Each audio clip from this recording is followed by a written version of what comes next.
Welcome to today's episode of Wise Tech for Wise Money. Today's title is From Generation to Generation, Preserving Family Business Legacy in the Modern Era. We will be discussing something fundamental to the economy, yet often overlooked. How family businesses successfully transition from generation to generation, and the critical role strategic planning plays in preserving these legacies. Before we dive in, I'll give you some context. I'm Gary Wayne, founder of A1 Solutions International. We partner with business leaders to help them navigate growth, automation, and strategic planning to scale their businesses. Today I'm joined by Mike Schmitt, who has a truly unique speciality. Mike works with third, fourth and fifth and even eighth generation family businesses, from sprawling agricultural operations across tens of thousands of acres to construction firms and manufacturing companies. He helps these families navigate one of the most challenging transitions any business faces, passing the torch from one generation to the next, while preserving both the business and family harmony. He's also recently published a book, which we'll talk about later, with his daughter, to help family members understand what it means to inherit and manage family wealth and legacy. This conversation is particularly timely as we're seeing increased pressure on family businesses from corporate consolidation, tax complexities, and changing market dynamics. Mike, thanks for being here today. Pleasure to have you on the show. Well, Gary, I've enjoyed our conversations leading up to this, and I've been looking forward to this a lot. Yeah, it's really good to get you here. I've been waiting patiently. Thank you. I feel like I sound like a long-lost lover. Before we continue, can you give us a bit of background on yourself and maybe your daughter, how you came to specialise in family business succession, how the book came about, and what led you to consulting back in 2009? Yeah, sure. Thank you. So, my wife and I grew up here in California. We grew up in an agricultural part of the state in northern Santa Barbara County. So, for those of you that aren't familiar with California, if you look at the map of California, where the coast bends, right there, that's called Point Conception, and we grew up about 8 miles inland from there. I went to Cal Poly San Luis Obispo, got a degree in agriculture, and spent probably 15 years in corporate America with large landscape companies and large service businesses, doing large construction projects and maintenance projects across the Sunbelt of the United States.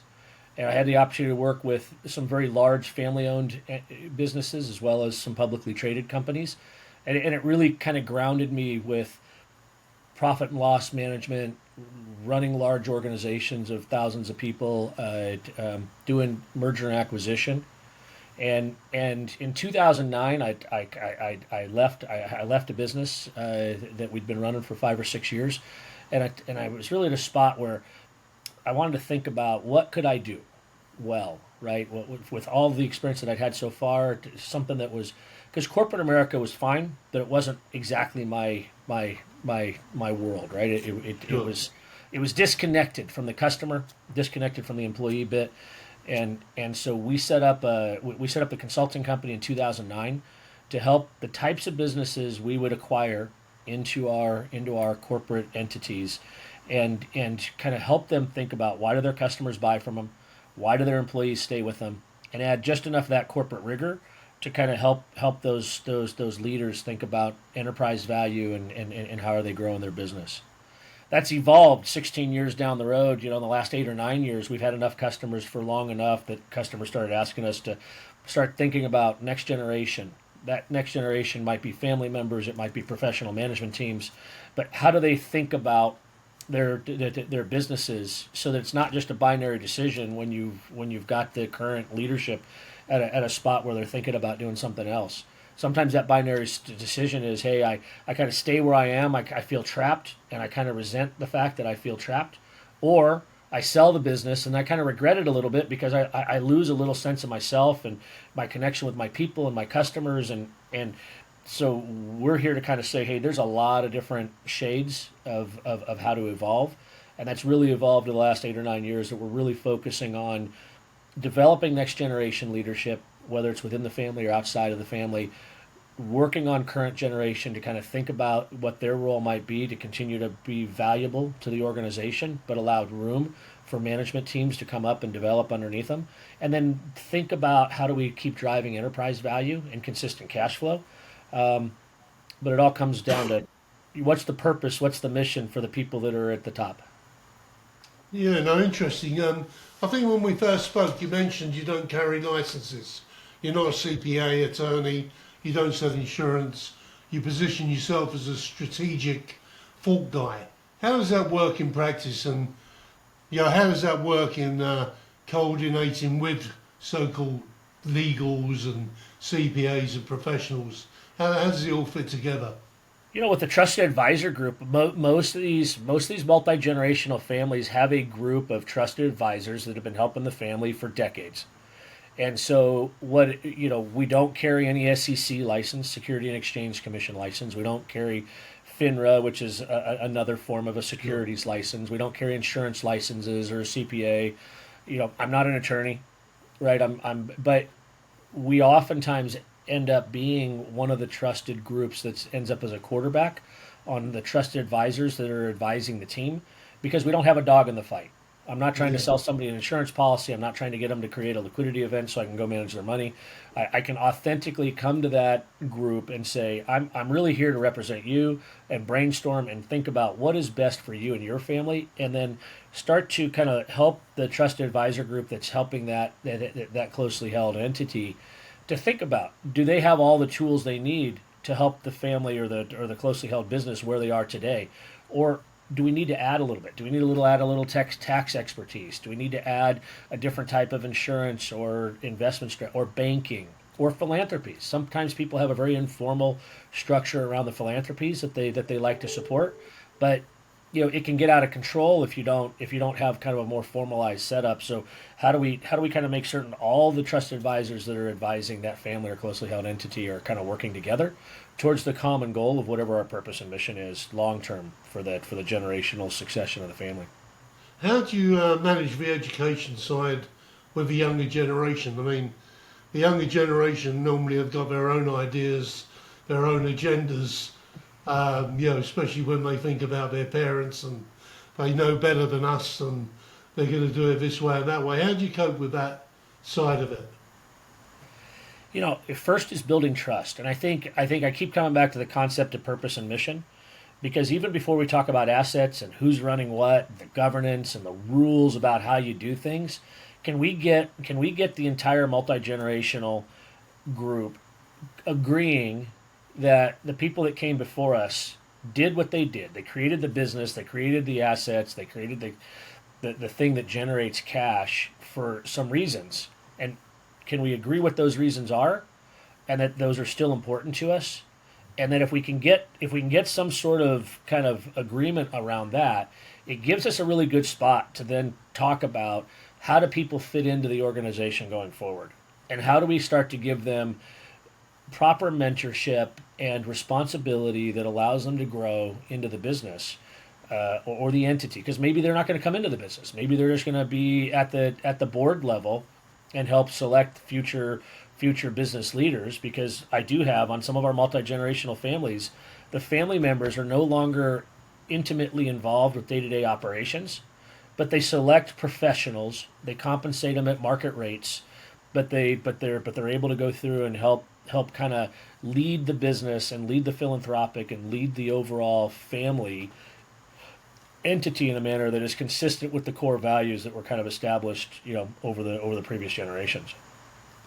It's interesting. It reminds me actually what you do of a program that was a big hit over here. It might have been in the States, called Succession. Oh, the TV show? Yeah. Yeah, Where, the father HBO built or up this something. fantastic, conglomeration, and he actually didn't know whether he wanted to leave his kids in charge or not. and they're all Right. fighting and arguing. It was very, very good. It's Actually, it was very good, number and one. I will say that show Succession, which played on HBO over here in the states, but it took like every worst story out of every bad family situation, and they combined it into a multi-season kind of deal. It might have been a UK based family that it was loosely based on, but we certainly watched it, but Yeah, I never. It was such a good program. I never wanted it to finish. It was, right. but just like talking to you now, just it came to mind. Um, you work primarily with agricultural, or about 50% of your clients' base is agricultural. Is that correct? I have a special spot in my heart for the agricultural community because I think that they have a tremendous amount of wealth, and they're just great people by and large, and the financial and the structural situation around their holdings continue to change, and I think they're underserved to do what they do. So about 50% of our families are ranching and farming families or have some link to agriculture. About 25% of our companies are construction or real estate minded, and the other 25% could be manufacturing or pharmaceutical or technology. But I certainly do have a little bit of a special spot in my heart for the ag So families. what are the unique pressures facing family farms and ranches, etc., today? I'm sorry, you asked what are the unique What problems? are the unique pressures they're under? It's been something that's been out there for a long time. A lot of these families, they're adverse to debt, right? They don't like bringing debt onto their properties, and that's proper. We have issues with property taxes continuing to go up. When estate taxes, when state and federal governments start coming up with estate taxes and they want to tax the transference of property or assets from one generation to the next, what we find is sometimes our agricultural families are asset rich but cash poor, and so sometimes some of the bureaucratic structure is not designed to easily facilitate the continuity of a family control in these areas, and so there are ways to do that. Nothing's a quick fix, but if we can sit down and think about it over 3, 5, 7 years, oftentimes we can come up with pretty good solutions that allow for that continuity to continue to exist without a huge impact to the cash flow of the operation, and a fighting chance for that next generation or two to come along and maybe even improve what's been handed to them. You mentioned that the big corps like Blackstone, Conagra, Cargill are trying to buy up these ranches and these family operations. Is that ongoing? Certainly, it's we've got people that are out there with a large amount of cash who look at this land. They look at land amongst all of their holdings as being a great hedge, right? And it's just going to be there. Nobody's making more of it, and if they can carry a certain percentage of their total portfolio in land, and they're trying to do well by their investors, and so they'll come in, they'll buy a large operation, they'll buy the land operation, and then do some sort of long-term agreement with the family or the group that's running it to end up being tenants on the land that the family previously owned. So I understand why from a fiscal from a fiscal standpoint why some of these groups are trying to do it, but it does now make you a renter on land that maybe your family's had since the mid 1800s, and there's not exactly the same level of certainty, and not the same amount of asset appreciation because now you're just an operator, and you only make money on what your operation is, and there's no other you have no other really backing potentially in case there's fiscal challenges in the future.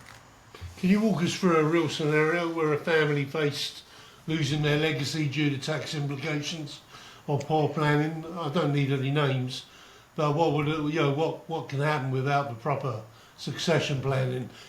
Without keep talking about TV, it sort of reminds me of Yellowstone.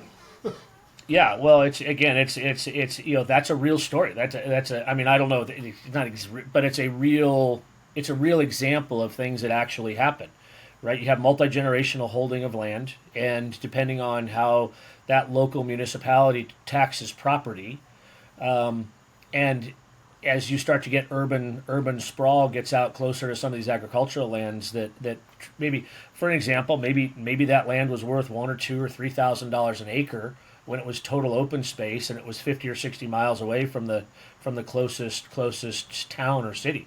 But over time, as urban sprawl gets out closer to these things, that land might be worth 7,000 or 10,000 or 50,000 or $100,000 an acre. And so when the assessment happens when you transfer something that was worth $2,000 an acre, and now the current generation, when they have to do transferring down to the next generation, if it's held as an individual, that potentially you now have a 50-time increase on property taxes. So you might have gone from $50 an acre per year to $2,500 per acre per year. And if you have 10,000 acres, that can crush an operation, right? To where you no longer have the cash flow creating ability to go through and really sustain an issue like that. Not to mention that if there are estate taxes currently in the United States for a married couple, anything over $30 million approximately, it will be taxed at about 42% upon transference. If that's held in the individual names of the That's of the crazy. husband and wife, right? And now you have $100 million operation. Maybe that operation only carries $5 million of cash to run their normal operations, but you take $100 million total valuation, you deduct the $30 million for simple math, deduct the $30 million, kind of one time exemption. Well, you've got $70 million times 42%, right? Is like $28 million, right? And you got to but you're only carrying $5 million, and then the government wants their money within 9 months, usually. So it causes a fire sale. It causes difficulty. I'm not a fan of estate taxes. I So can think they get around that? Can they get loans or can they get tax they breaks? they can get tax breaks. We can work with them to kind of create different legal structures for how the land is held. So it's not held by the individual. Maybe it's held by a trust or a corporation. Um, there may be a taxable event at the time of transference, but given enough time, there's ways to do that to try to keep it so that it's outside of the total estate that might be passed down because it's already been gifted. There's gifting. There's a lot of different strategies that we can do, and depending on what state you're in, and then within whatever the federal government does on a regular basis, there's ways to manage that. But it's just getting your team together, thinking about what the options, thinking about what's palatable to you, and then working the system. Our ranch is still a profitable business to be involved in, generally. Ranches. Yeah, are they still profitable to be involved with Oh, as, you know as, what I an, love. as an What independent? what I love about my agricultural families is even when they have great years, they never say they have great years. They are humble people, and they could be having the best year they've had in 10 years, and you ask them how's it going, we go, well, it's okay this year, right? Okay this year probably means it's going great, right? If it's a bad year, they're like, oh man, the gas or the commodity or the weather, it's just been horrible, and so you know what, it's a passion lifestyle, right? I think it supports people when the land is held unencumbered, so there's no debt on the land, and you can use it as an economic engine. And there's a family I know that's in central part of California, and they ranch 24,000 acres. The patriarch started. When he graduated out of college, he started with a 3,200 acre piece in 1962, That's and amazing. and now it's up to 24,000 acres. They don't carry debt, but they're resourceful, right? They're they're doing cattle. They have orchards, so they're doing pistachios and almonds and walnuts. They have a hospitality bed and breakfast type of thing. They have a restaurant. They have a variety of different things, and I think what most multi generational agricultural families do is they diversify, so they're not just stuck to a single source of cash flow, right? Maybe you're going to grow strawberries or lettuce, and so you're going to build a trucking company that goes through and get your product from the cooling shed to market, or you're gonna own the cooling shed that the rest of the valley needs to use, so that when you pull it out of the pull it out of the field, you can get it packaged and cleaned and ready, so it can be picked up. Maybe you're gonna have a sales and marketing division that goes through and brokers the commodity, and each of these will be individual businesses, but they're all part of this vertically integrated thing, so that there's multiple ways to make cash over a period of time. And long term, these people are hardworking. They've got great work ethics. They're just salt of the earth kind of people, and they kind of make a go of it. But you're not going to make a go of it in the Western United States by getting smaller, right? There's a size. 200-acre farmer is not going to probably make it in the Western United States, unless you have a very specialized crop. By and large, you need to get to some level of scale, so that there's enough cash flow coming in that allows you enough cash to be able to control some of your own adjacent costs to go into market. You mentioned working with families up to 8th generation, which is extraordinary. I mean, what's the difference between working with a 5th generation and an 8th generation business? Not a lot different between a fifth and an eighth.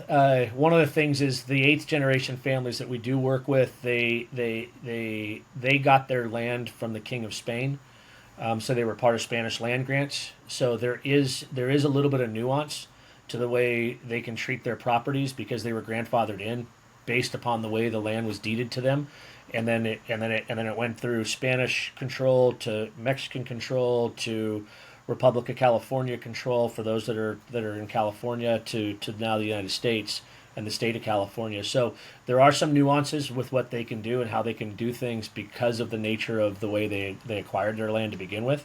But I'd say for me there's a big difference between the first and second generation businesses, and sometimes we get referred to those, and sometimes we help them. But by and large, our customers have gone through at least one generational succession, and it either went well or didn't go great, and they're looking to try to enhance the experience for everybody on the next round. And sometimes with that first and second generation group, they're in the mindset of entrepreneurialism.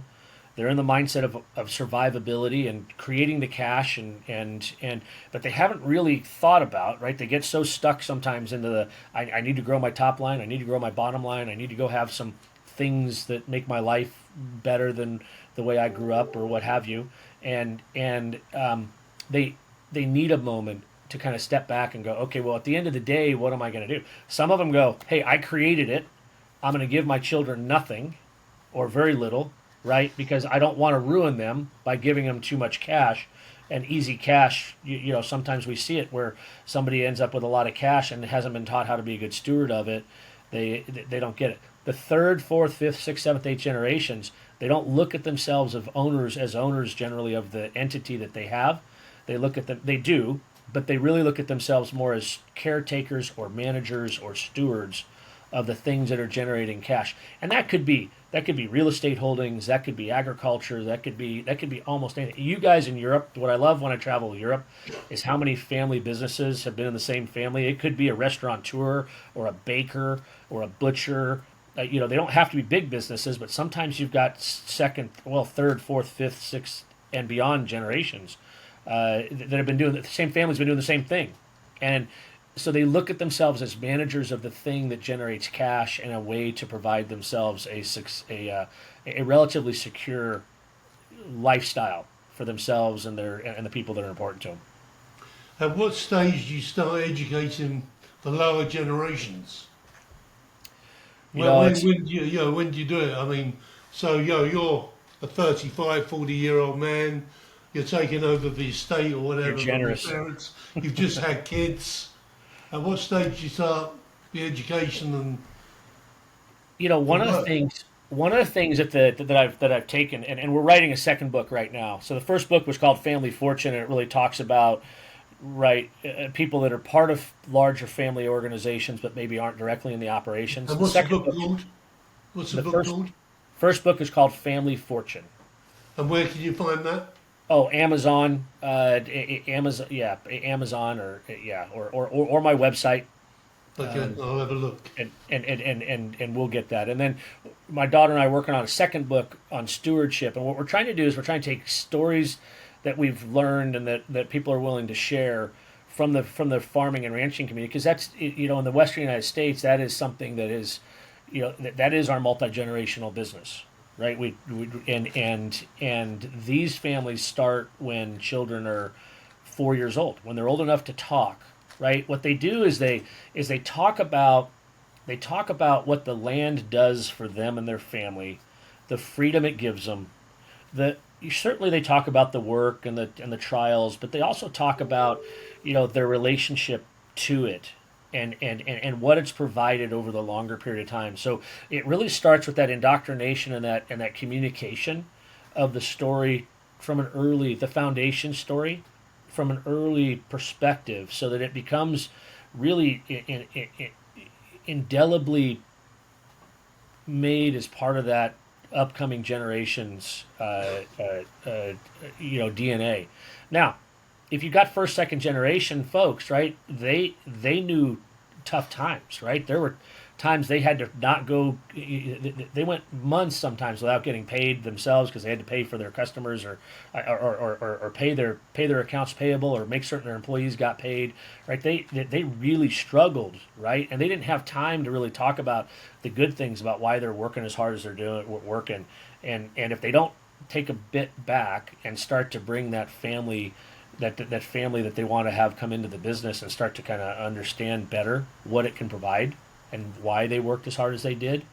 And so for those types of families, for the generations first, second, third, we oftentimes encourage that rather than bring your children directly into the business, you encourage them strongly to go out there and work for somebody else for 5 years or more, and go earn a promotion, go earn raises, go learn how you should show up to work and communicate with that customer, and kind of a perspective of how some other people think about it. So you don't get your Uncle Charlie or your dad or your mom, kind of telling you, no, you need to do this, and then it kind of gets mixed in with family and business development, or career development.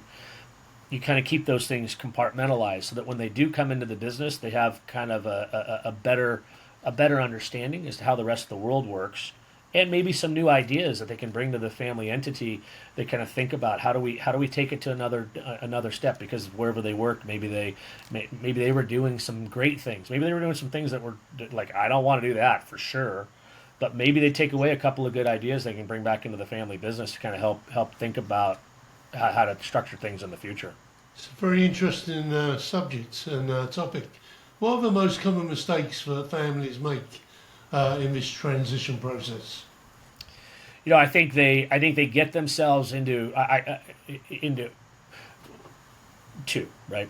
One, they assume that whoever comes in behind them, let's say the third, fourth, or fifth generation person, they assume that whoever comes in behind them probably has to have the same last name as has been there for a long time. And I think a lot of these businesses are now large enough and successful enough that I think you could start to think about that maybe differently. There may be employees that are there that are better suited to be longer term executives inside of the business, and there's ways to kind of compensate them in a way that's consistent with the industry, without necessarily giving away the ownership of the land. But you could give you know equity in maybe operating companies or synthetic equity. There's ways to make that. I think the other thing is that families don't talk about this early enough, and I'd say communication is probably one of the biggest things we work with, and trying to get families to start having these conversations with each other much earlier, and do it in an authentically honest way, right? Without a lot of prejudgment, and I get that my brother and I may not get along on some things, but just because he's saying something, you're right. Can we have a conversation around what's best for mom or dad or the business, and maybe put aside some of the past disagreements. So a chunk of what we do is setting up family councils that are separate from the operating business, that to try to begin to define what the purpose and mission is for the family, and to create rules of engagement around communication, and create structured meetings that can kind of stay to the point of what it is we need to talk about, and not necessarily get mired into things or offenses that might have happened 30 or 40 years from now, and let that get in the way of good stewardship of what we have in front of us today. Going back to your book, what inspired you to write the book with your daughter? I think part of it was we've been doing this for 16 years, and I've been kind of a solopreneur for most of that. And I was trying to figure out if I was to scale the business, and I have a business coach that is one of these eighth generation families, right? And they've been on their land since 1815, and he's been kicking my butt pretty hard to say, hey, how do you touch more people than you've touched in the last previous years? And having that book helped us define better how do we provide services to our customers, and start to give prospective families, and then maybe even just trusted advisors, because I wrote this book not just for the families, but also for the trusted advisors who could start to assist their clients with some questions and start to kind of get their brain wrapped around some family planning issues before they become a big problem, because we don't want to see lawsuits, and we don't want to see a lot of friction between families on these issues if we can avoid them. And I think if you can create structured ways to communicate, you can have really reasonable conversations. Not in every case, but in most cases, the better we facilitate communication between people, the easier it is to make better, good decisions long term. Does your daughter work with you in the company, in the business? A little bit, right? She's 26, 27 years old. Just turned. I can't believe I have a 27-year-old daughter, but I've got three daughters. 27 and 20, 24 and 20, and been married to my wife for 30 years. And the oldest daughter is living in Boston, and Right. she really has she has a passion for healthcare administration, but she knows what we do, and she's worked in the consulting. She's worked for consulting people, so she's been a great editor and a great second generation person for me to kind of think about that, because we can come to these projects with a multi-generational perspective. Who knows, down the road, maybe I'll be lucky enough to have one or two of my daughters work with us on this, and right now, but they're in their 20s. They're out getting they're out there getting their outside education. We kind of practice what we preach. They're and their careers may take off, and that may do just fine, but then again, who knows, in the next 5 or 6 years, maybe somebody comes back and helps dad, off the cane, and make it out to make it out to interview customers and such. Obviously, we talked a lot about agriculture, but what about construction and real estate and manufacturing families? Tell me about Construction. A lot of our construction real estate families that we help maybe started in the construction world, or they started in the real estate world, and they've evolved to where now they have long-term holdings, and maybe they're professionally managed. But on the construction side, some of these companies started off building product for others, and eventually got to be successful enough where they had a little bit of cash, so they could develop their own projects. And then maybe they sold off a few, they developed their own projects, maybe sold off a few. Now you get to a level of comfort, maybe, to where you can actually construct it, develop it, and then maybe hold it to where now you have passive income stream coming off of it. So, in a lot of those businesses don't have as much room always for family members to come in and work within them, but there's still a perspective of, just because mom and dad pass down the road doesn't mean we necessarily need to liquidate everything. What do we need to be teaching that group of beneficiaries to kind of think about, right? How do they select asset managers or property managers, or how do they know when it's time to sell a piece of property and reinvest into something else, or and so there's a little bit of this that kind of talks about risk tolerance, about decision making, about overall perspective about how much cash to take out of a performing asset and how much to leave in it. So we work through financial literacy. We work with kind of the psychology. I team up with a couple of different clinical psychologists, and we do weekends and we do seminars where we kind of combine my kind of nuts and bolts corporate world with their perspective of the psychology of wealth, the dependencies that may come because people who have too much cash too soon may find themselves in bad straits due to alcohol or drug abuse or other things. How do we start to kind of help them manage the psychology of what's coming at them? And we do that by really trying to help think about what is our purpose and our mission, get that well defined, and then we work on the nuts and bolts to make it bite sized for them to help it make it easy. Because if you understand why people did things and you've got a perspective of what you're in charge of and what you want to try to get done in the long run, it makes those it makes those big decisions more easily bite sized to where we can piece them down and not become so overwhelmed by an enterprise that maybe you didn't think you were prepared for.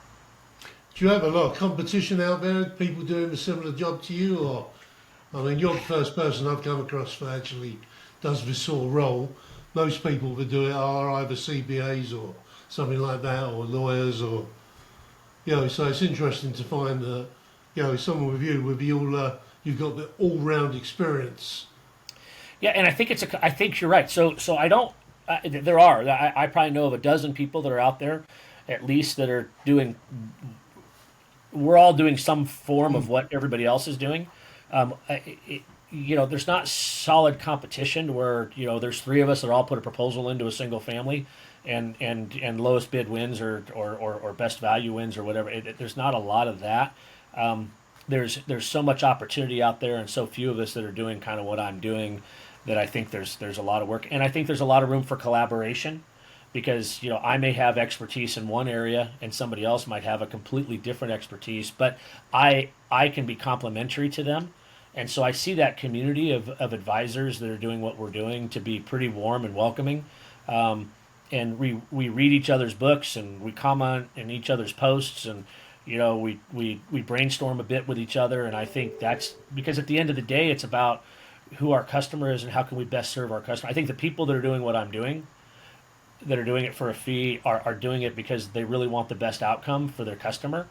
And then there's others that are out there. You've got large organizations that are, big insurance companies or investment advisory groups or CPAs, and they do a piece of what we do, and they do as good a job as they're able to do.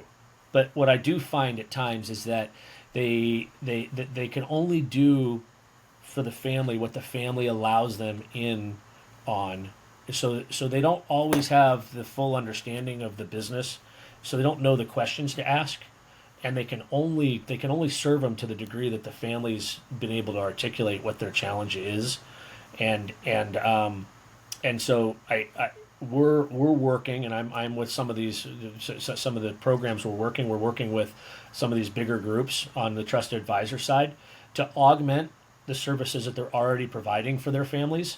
To enhance them and try to get better questions, better understanding, because the more understanding you can, then the estate planning attorney and the CPAs and the investment advisory groups and the insurance folks and the philanthropies, they can all do a better job of understanding what role they play and how do they best serve the business, because now we're all working together, and very oftentimes we get siloed. Right, the insurance person gets siloed from the CPA. CPA is siloed from the investment advisory group. The only interaction they have is at tax preparation time when they're reading the reports, but they're not really involved in the bigger picture. And so I think what we do is we help try to facilitate all those advisors coming and helping the family, and then work with the estate planning attorneys to have the as fully rounded of a conversation so that the documents can be as strong as possible. So you're seeing yourself doing a lot more collaboration in the future. Yeah, I think that's in the 16 years, if it weren't for word of mouth, like we don't get a lot of people who just find us on the website and reach out to us. I think that's the other reason for the book and for the public speaking that we're doing, is to go through and let people know that we're out there, because I think a lot of business owners don't even know that our types of services are even available, and so it's all about collaboration. Almost all of my business has come from a referral from one of those, a banker, an insurance guy, a CPA, an estate attorney, a private equity or investment banker, or a philanthropy. Like almost everything has come to us from one of those trusted sources, where they find a group of individuals that they have a particular affection for, and they're like, hey, I think they really need a little bit of help. Would you go talk to them? And that's usually how the conversation starts.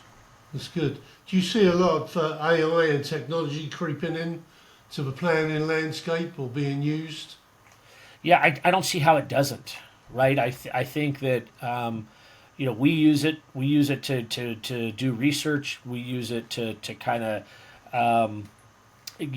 build out. I think the way it's evolved over the last couple of years, we can build research rooms where we take documents and analytical things and become much more efficient. Like I can take 5 years of balance sheets and financial statements and put them into AI and do the work that an intern or an entry level analyst might have taken 8 to 10 weeks to do. I can take 5 years of financials and reports, put it into AI, and it can spit out a pretty good report for me in about 25 minutes, and it gives me about 85% of what that other project would have been, and gives me some really key areas to look at, and where are gaps, where are trends, and so it makes us much more efficient. So I think from an analytical perspective, it's going to make us much better. And it may make us better in helping us think about how do we communicate with different types of people, and different people like to hear things in slightly different ways. And so it may help coach us a little bit on trying to be more prepared and hopefully more efficient on those communications as well. How do you see business progressing in the next 5 or 10 years? Would you For our do you see business, a lot of changes ahead of you? Or? I see, like here in the United States, I'm not sure what it is in the UK, but here in the United States, we have almost $83 trillion of assets and wealth that's going to change hands from one generation to the next. The baby boomers are currently about 69 years old in the peak of the bell curve, and I see that that these next 10 to 12 years are going to be pretty important, because I think that a lot of the beneficiaries of these, or inheritors of these assets, may not be fully prepared for what's coming their way, and I think that people doing what I'm doing, I think, are going to become more prominent and more important. And unfortunately, I think it's going to be it's going to be the higher net worth people are going to be the first ones to understand and adopt it. But hopefully over the next 3 to 5 years, there will be product out there that even the middle class family can kind of use and become more prepared for teaching the next whatever their plan is, but help make fully informed decisions when they're doing their estate plans. If you could change one thing today in your arena, what would it be? If I could change one thing,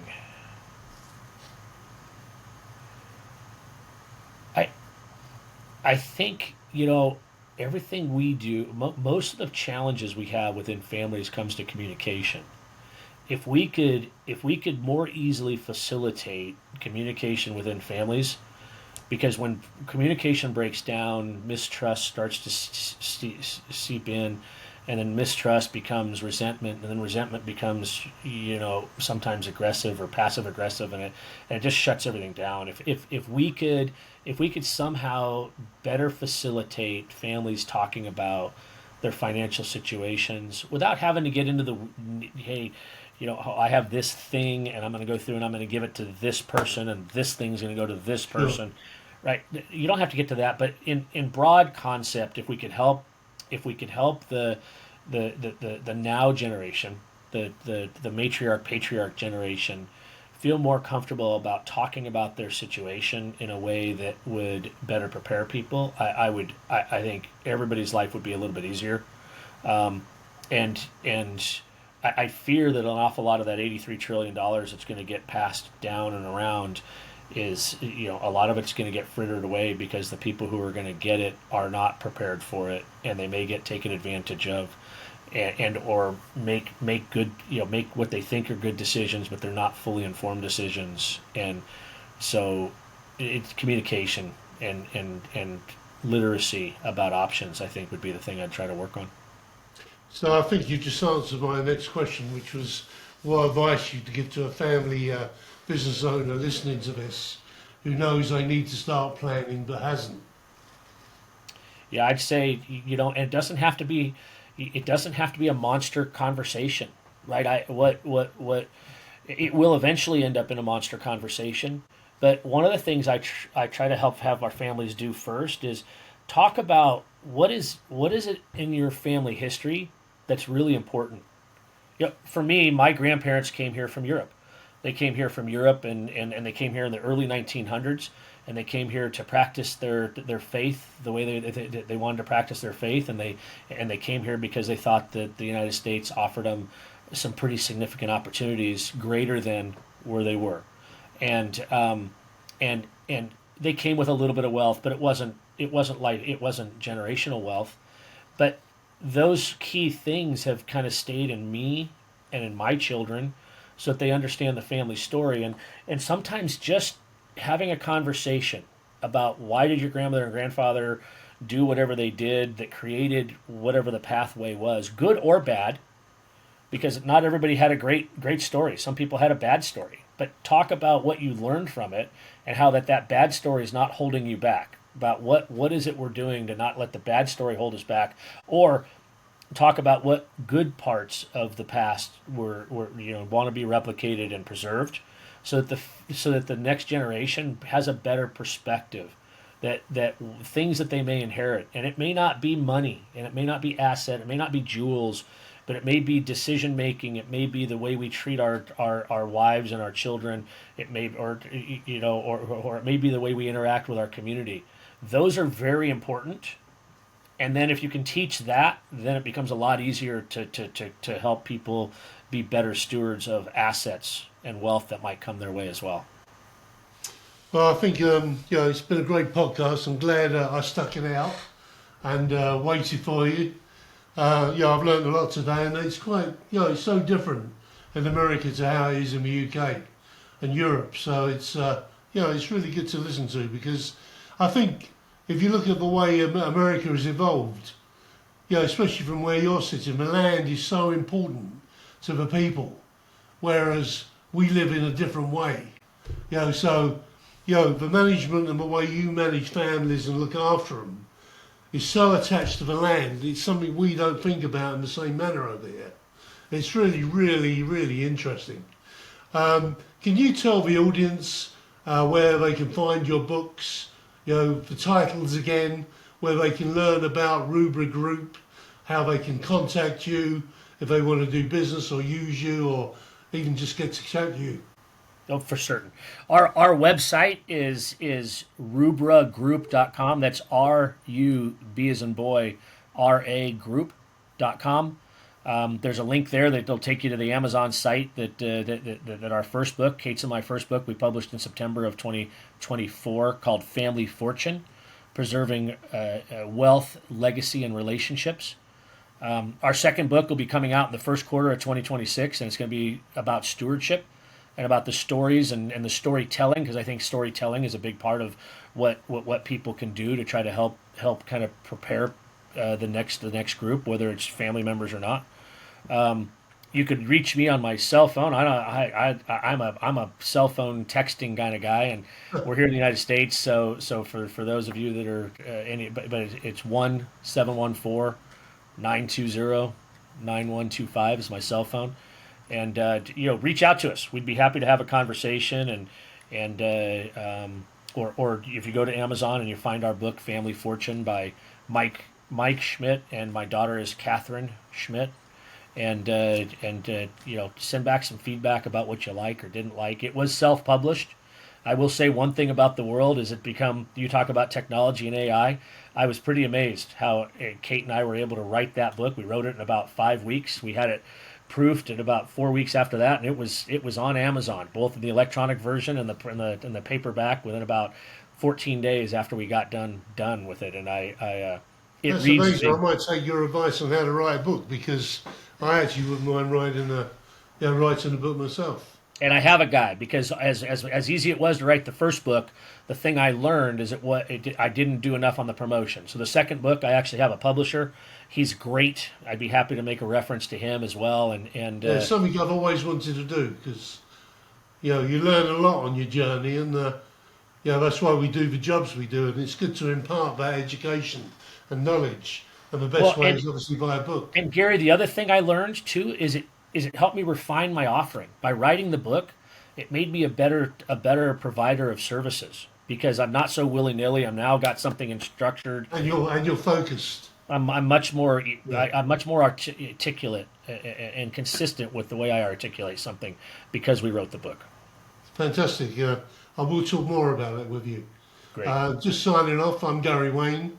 You can contact me, obviously, on LinkedIn, or at Gary at a1solutionsinternational.com, or via the website www.a1solutionsinternational.intl on the bottom.com. Thank you very much, everybody. Mike, I'm really glad you got to come on our podcast. It's been a really good podcast. It's been so different from any of the others I've had, and the topic we've not discussed before. So it's been really, really good. Thank you very much. Gary, I appreciate you sticking out and getting me on here. No, it's lovely to talk to you. Thank you. Thank you. Bye-bye.